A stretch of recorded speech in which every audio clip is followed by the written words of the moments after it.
Parabat express train যোগে Sreemangal station থেকে রওনা দেই সিলেটের উদ্দেশ্যে।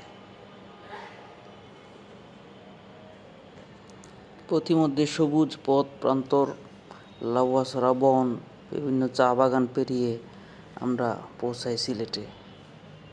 সিলেট স্টেশনে পৌঁছে আমরা দৌড় দিয়ে চলে যাই আমাদের প্রিয় রেস্টুরেন্ট পানসী রেস্টুরেন্টে। এখানে আমাদের বিভিন্ন পদের ভর্তা, বড়া, ভাজি, ডাল ও বোয়াল মাছ দিয়ে আপ্যায়ন করা হয়। আপ্যায়নটা অবশ্যই পেড। এখানে 5 ভাইও ছিল, কিন্তু 5 ভাইয়ের চেয়ে আমরা পানসীতে খেতে বেশি পছন্দ করি। পানসী থেকে বেরিয়ে আমরা সিএনজি নিয়ে চলে যাই সুনামগঞ্জ বাস টার্মিনালে। ওখান থেকে নীলাদ্রি বাসে উঠি, নীলাদ্রি এসি বাস। এখানে নন এসি বাসও আছে। নন এসি বাসের ভাড়া পড়ে 130 থেকে 150 টাকা, আর নীলাদ্রির ভাড়া 200 টাকা। সুনামগঞ্জ পৌঁছে আমরা হোটেল রয়্যাল ইনে চেক ইন করি রাতে থাকার জন্য, কারণ আমাদের ভোট পরের দিন সকালে আনোয়ারপুর ঘাট থেকে। এরপর আমরা চেক ইন শেষে আমরা চলে যাই সুনামগঞ্জ নতুন ব্রিজের মুখে, কারণ এখান থেকে আনোয়ারপুর যাওয়ার সিএনজিগুলো ছাড়ে। নতুন ব্রিজ জায়গাটা অনেক সুন্দর জায়গা। এখান থেকে দূরের মেঘালয়ের পাহাড় দেখা যায়, নদী দেখা যায়। অনেক দর্শনীয় জায়গা হিসেবে এটাকেও রাখতে পারেন। এরপর আমরা চলে যাই সাহেববাড়ি ঘাটে, যেখান থেকে টাঙ্গুয়ার হাওড়ের উদ্দেশ্যে মূলত বোটগুলো ছাড়ে, কিন্তু আমাদের বোট ছিল আনোয়ারপুর ঘাট থেকে।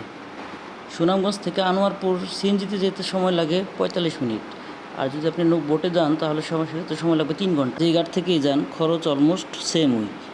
এটা সেই নতুন ব্রিজ যেখানে আমরা গতকাল বিকালে ঘুরেছি।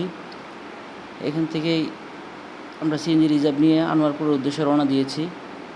তবে আনোয়ারপুর ঘাট থেকে উঠলে আপনার সময় বাঁচবে, কিন্তু আমি মনে করি সাহেববাড়ি ঘাট থেকে ওঠাই ভালো, কারণ আমরা যেহেতু ঘুরতে এসেছি, ঘোরাটাই মুখ্য।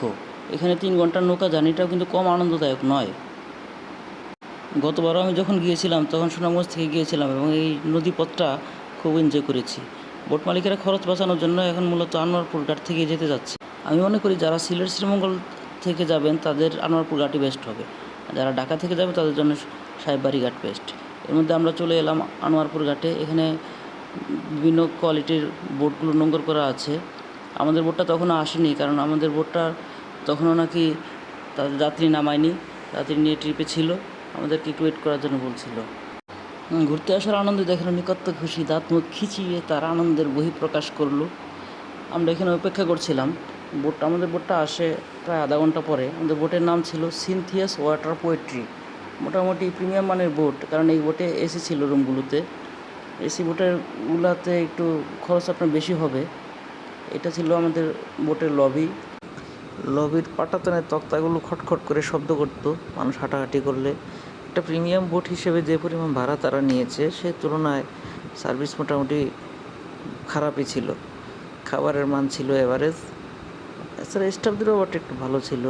তখন আমাদের রুমগুলো পরিষ্কার করা হয় নাই। এখন আমরা সকালে ব্রেকফাস্ট দেওয়া হয় বোটে ওঠার পরে। ব্রেকফাস্ট করতে করতে আমরা শিমুল বাগানের উদ্দেশ্যে রওনা দিয়েছিলাম। শিমুল বাগান থেকে আমরা যাব বারিকটিলা। অর্থাৎ যে স্পটগুলো আমরা গত বছর পরের দিন দেখেছিলাম সেই স্পটগুলো এখানে প্রথম দিনই দেখিয়ে ফেলছে। এই যে বোটের রুম থেকে জানলায় বসে বসে মেঘালয়ের পাহাড় দেখতেছি। বোটে শুয়ে শুয়ে সুন্দর এই মেঘালয়ের পাহাড় দেখতে যাওয়া যায়। এই বোটের জানলাগুলো ছিল ছোট ছোট, এটা নিয়ে আমার বিরাট আপত্তি ছিল।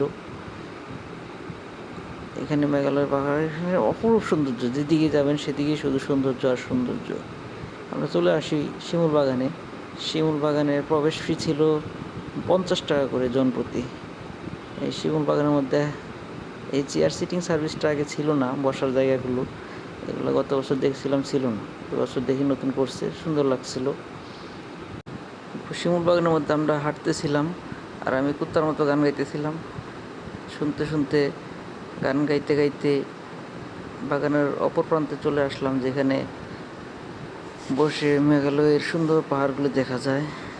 এই পাহাড়গুলোর এখানে আসলে আমার মনটা খারাপ হয়ে যায়। ওই সুন্দর পাহাড়গুলো আমাদের না, ওই পাহাড়গুলোর উপরে জমে থাকা মেঘগুলোও আমাদের না। ওগুলো যদি আমাদের হতো কতই না ভালো হতো। ওই পাহাড় আর মেঘ দেখতে দেখতে অনেকটা সময় পার করে দিলাম আমরা এখানে। ওটার থেকে ফোন দিচ্ছিল আমাদের যাওয়ার জন্য, কিন্তু আমার যাইতে ইচ্ছে করতেছিল না। সারাদিনে যদি এখানে বসে থাকতে পারতাম, কিন্তু কী আর করা, উঠতে তো হবে। এখান থেকে আমরা উঠে চলে যাই বারিকটিলার উদ্দেশ্যে। বারিকটিলা, নীলাদ্রি, ওয়াচ টাওয়ার নিয়ে পরের ভিডিওতে দেখানো হবে বিস্তারিত।